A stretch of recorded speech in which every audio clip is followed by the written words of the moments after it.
Fipronil 5% SC एक phenyl pyrazole group का कीटनाशक है। यह एक सिस्टमैटिक इंसेक्टिसाइड है जो कीटों के स्टमक पर अटैक कर उन्हें नियंत्रित कराता है। फिप्रोनिल एक सोल्यूबल कंसंट्रेट के रूप में आता है, यानी कि यह पानी में आसानी से घुलता है। फिप्रोनिल अन्य कीटनाशकों से आखिरकार अलग क्यों है, आइए किसान भाइयों जानते हैं। सबसे पहले रेसिडुअल कंट्रोल, यानी कि यह दूसरे कीटनाशकों के समान कीटों को तुरंत नहीं मारता, बल्कि इसकी मृत्यु दर भी कम रहती है। लेकिन इसके छिड़काव के बाद कीट खाना खाना बंद कर देता है और पौधे पर रहकर ही अवशिष्ट नियंत्रण के माध्यम से कीटों को नियंत्रित कराता है। फिप्रोनिल एक न्यू जनरेशन कीटनाशक है, यानी कि इसके कार्य करने का तरीका भी थोड़ा अलग है।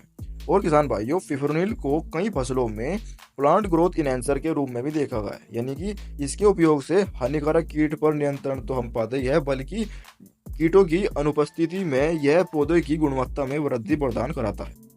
अब किसान भाइयों बात कर लेते हैं इसके कार्य करने का तरीका। किन फसल में उपयोग करते हैं, क्या मात्रा लेते हैं, किन रोगों पर इसका उपयोग होता है और उपयोग करते समय क्या सावधानी बरतनी चाहिए, किस अवस्था में फसल में इसका उपयोग करना चाहिए। तो आइए जानते हैं इसके कार्य करने का तरीका।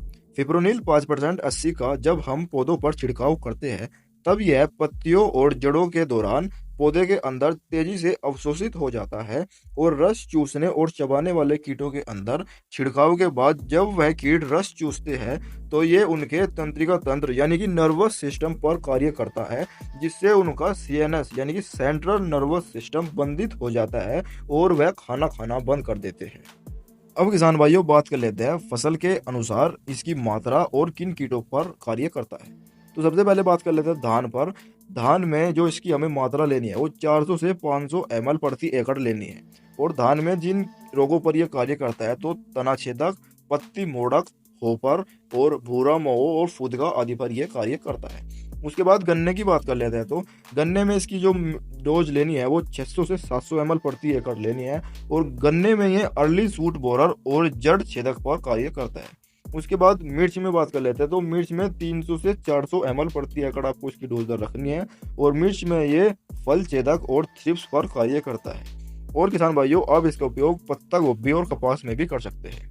फिप्रोनिल के उपयोग से हमारी फसलों की जड़ें अधिक विकसित हो जाती है, जिसके कारण कल्लों की संख्या भी बढ़ जाती है और उसके कारण उत्पाद भी बढ़ता है। यानी कि फिप्रोनिल का उपयोग से हमारे पौधे हरे भरे हो जाते हैं और पौधों की पत्तियां का क्षेत्रफल भी बढ़ जाता है, जिसके कारण प्रकाश संश्लेषण भी अधिक होता है, यानी कि फोटोसिंथेसिस भी अधिक होता है और उसके कारण हमारी फसल का उत्पाद भी बढ़ जाता है।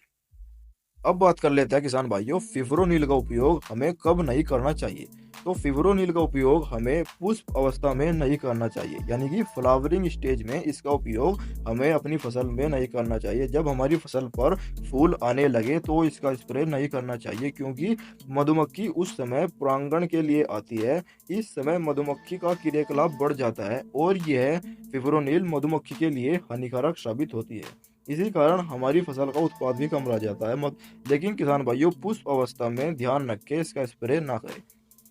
अब किसान भाइयों बात करते हैं फिप्रोनिल मार्केट में किस कंपनी से किस नाम से आता है। तो फिप्रोनिल जैसे कि बायर का रिजेंट, अडामा का अगाडी एससी और भी बहुत सारी कंपनियां हैं, जैसे कि आप देख रहे होंगे बहुत सारी कंपनियां फिप्रोनिल को बनाती है।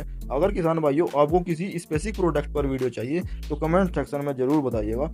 अगर किसान भाइयों आपको अगाडी एससी की वीडियो चाहिए तो वो ऑलरेडी बनी हुई है, जिसका लिंक आपको डिस्क्रिप्शन बॉक्स में मिल जाएगा और ऊपर आई बटन पर भी दिख रहा होगा। इसी प्रकार दोस्तों, आज हमने बात की फिप्रोनिल 5% एससी के बारे में।